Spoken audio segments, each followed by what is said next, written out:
के बंदों गुरु पद पद्म परागा, सुरुचि सुवास सरस अनुरागा।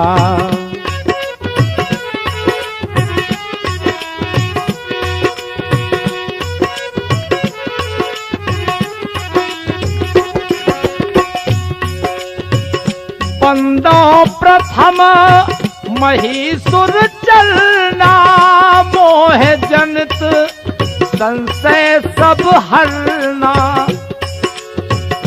पूज्यपाद गोस्वामी तुलसीदास जी महाराज वर्णन करते हैं